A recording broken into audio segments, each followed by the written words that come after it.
SIR পর্বে এমন কিছু ঘটনা সামনে এসেছে যেগুলো রীতিমতো চমকে দিচ্ছে। সময় যত এগিয়েছে ততই নানান ঘটনা ঘটছে।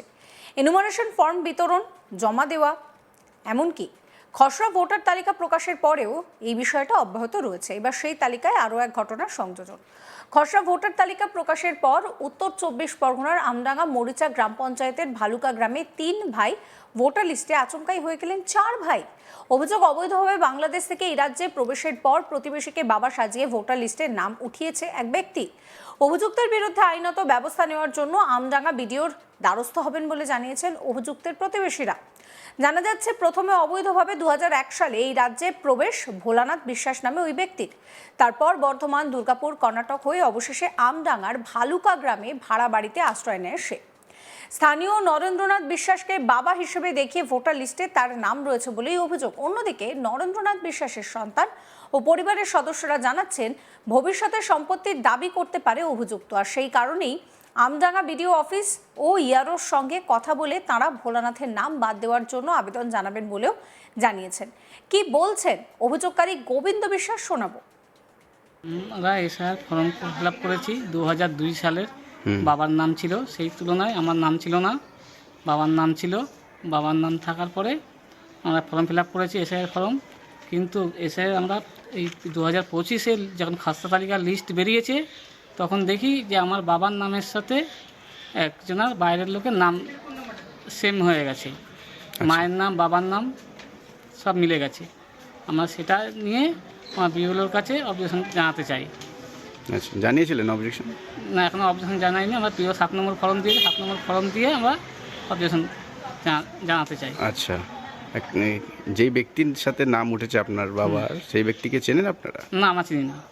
আচ্ছা, কিভাবে মিললো আপনাদের সাথে? আমাদের সাথে নামের মিল আছে, বাবার নামের সাথে মিল, মায়ের নামের সাথে মিল, দাদুর নামের সাথে মিল। আচ্ছা, বাকি সব ক্ষেত্রেই মিল। হ্যাঁ। কি নাম আপনার বাবার? আমার বাবার নাম নরেন্দ্রনাথ বিশ্বাস। এবার আপনাদেরকে শোনাবো ননী বিশ্বাস, আর এক অভিযোগকারী কি বলছেন। ঘটনা হচ্ছে 2002-এ আমার বাবার 3 ছেলে, আমাদের 3 ভাইয়ের নাম রয়েছে।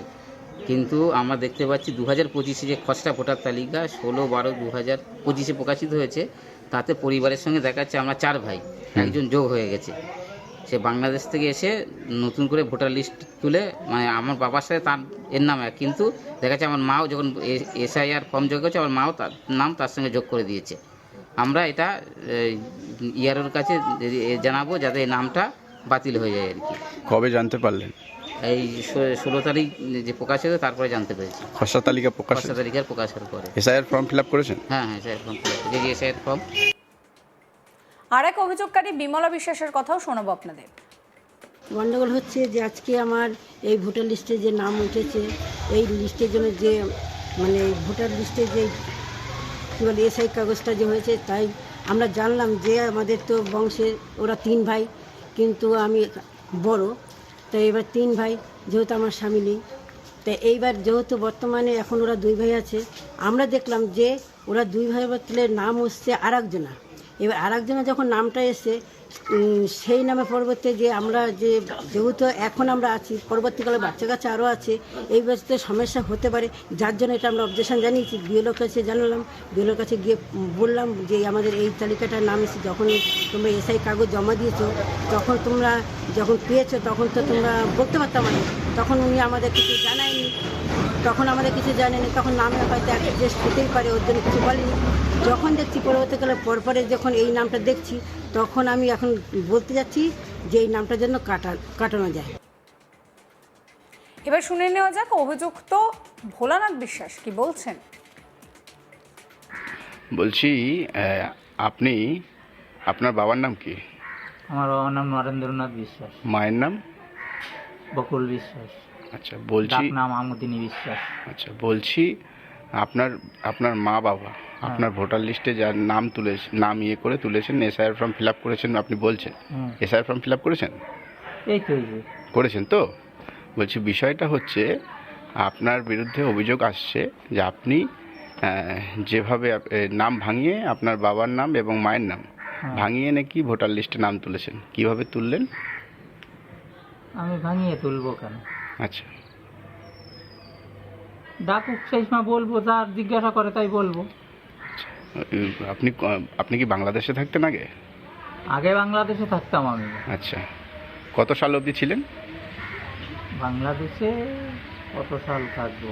বাংলাদেশে বেশি দিন নাই, কম সময় রয়েছি বাংলাদেশে। বাংলাদেশ থেকে কি কারণে এলেন আপনি? আরে ওই মুসলমানকে অত্যাচারের ঠেলায়। আচ্ছা। আমাদের ওখানে ডেলি ডাকাত করতো, মানে লোকজন মারামারি করতো, সব ধন সম্পদ লুটে নিয়ে যেত। এই জন্যই চলে আসছি অত্যাচারের ঠেলায়। বাংলাদেশে কোথায় থাকতেন? খুলনা, বারবার বললাম না, খুলনা। আচ্ছা, কিভাবে বাংলাদেশ থেকে এখানে এলেন? আমি ওই বুঝাডাঙ্গা হয়ে চলে আসছি। ভোজাডাঙ্গা হয়ে? হ্যাঁ। সেটা কি দালাল মারফত এলেন? না না, কোনো দালালের তোমার সাথে না। তাহলে এমনি পলাই চলে আসছি, কোনো দালাল লাগেনি। পাহারাদার কিছু ছিল না? না, কোনো পাহারাদারটার কিছু লাগেনি। এমনি ভোজাডাঙ্গা থেকে চলে এসেছেন। হ্যাঁ। তারপরে কোথায় উঠলেন ভোজাডাঙ্গা থেকে সোজা এসে? বুঝাডাঙ্গা থেকে সোজা এসে চলে গেলাম বর্ধমান। কে আছে বর্ধমানে? কে ছিল? বর্ধমানে বাবার এক ভাই ছিল, কাকা। আচ্ছা, সেই জায়গায় যে বাবার ভাইরা কবে এসছে? বাবার ভাইরা পাকিস্তান আমলে আসছে, যে সময় গন্ডগোল হয়েছিল সেই সময় আসছে তারা। আচ্ছা, ওরা আর ফিরে যায়নি। আপনি কত সালে এসেছেন তাহলে? আমি 2001-এ। আচ্ছা, তা আপনি এখানে এসে কি করলেন? কাগজপত্র কি করে বানালেন? ওইখানতে বানাই, এখানে ট্রান্সফার করা হয়েছে। না না, ভোজাডাঙ্গা থেকে, বাংলাদেশ থেকে ভোজাডাঙ্গা হয়ে তো বর্ধমানে গেলেন। তারপর কাগজপত্র, ভোটার এই সরকারি কাগজপত্র কি করে বানালেন? ওরা থাকে বানাই দিল, আমার কাকারা থাকে কিভাবে বানাতে হবে সেইভাবে বানাই দিল। আচ্ছা, এই জন্য আপনাকে কোনো সরকারি অফিসে যেতে হয়নি? না জানোনি? না, আমি এক ব্যাংকে গেছিলাম, ওই আধার কার্ড যে সময় বানাতে হয়েছিল সেই সময় ব্যাংকে গেছিলাম। কোথাকার ব্যাংকের খাতা ছিল সেই সময়? সে সময় ও ব্যাংকের নাম তো মনে করতে পারছি না, ব্যাংকে ওই ইসে দেখতে হবে, আধার কার্ডে দেখতে হবে যে কী ব্যাংক। 500 টাকা নিয়েছিল ব্যাংকে জমা দিয়ে, তারপরে মাসখানেক পরে চিঠিতে চলে আসছিল। এই যে ডকুমেন্ট, এই যে সরকারি কাগজপত্রগুলো বানালেন, Aadhaar card, voter card, PAN card বানালেন, এই জন্য কাউকে কি টাকা পয়সা দিতে হয়েছিল আপনাকে? না টাকা পয়সা দিতে? না, আমি টাকা পয়সা দিইনি বাবু, যেটা দিইনি সেটা বলবো কেন। এবার আপনাদেরকে শোনাবো বিএলও মিঠু বিশ্বাস কি বলছেন। সমস্যা কিছু না, হিয়ারিং এ ডাকলেই তো সব সমস্যা মিটে যাবে। সে যদি উপযুক্ত প্রমাণ না দিতে পারে তাহলেই তো তার নামটা কেটে বাদ হয়ে যাবে। এটাই তো মেন ইয়ে, যে সে যদি সঠিক প্রমাণ না দিতে পারে তাহলে হিয়ারিং এ সে বাতিল হয়ে যাবে, তার নামটা থাকবে না। এটাই তো, আর তো কিছু না। আপনিও তো গেছিলেন ফর্ম বিলি করতে, সেই সময় কি বুঝলেন যে কতটা, মানে দুজনের মা এবং বাবা এবং পার্ট নাম্বার এবার এক? দেখুন, এখন পার্ট নাম্বার এখানে তো আমি তো মানে এখানকার কি বলছি, আমি তো এখানের বউ। হ্যাঁ, আমার বিয়ে হয়েছে 25 বছর। এবার কে কবে এসছে, কে কার বাবার নাম কি, ঠাকুরদার নাম কি, মার নাম, এটা তো আমার জানা নেই। আমাকে বিএলওর কাজে দিয়েছে, আমি বিএলওর কাজে যেরকম যা পেয়েছি আমি সেই বুঝে ফিল আপ করেছি, সেই বুঝে আমি কাজ করেছি। এখন তারা এসে বলছে না এই লোকের বাবার নাম এই না, এইটা এই বাবার নাম, তখন তারা বলছে বাবার নাম এই, মার নাম এই, ঠাকুরদার নাম, তিনটে এক হয় কি করে। এই ভিডিও সম্পর্কে আপনাদের মতামত জানাবেন। সমস্ত খবরের আপডেটের জন্য চ্যানেলটিকে সাবস্ক্রাইব করতে ভুলবেন না।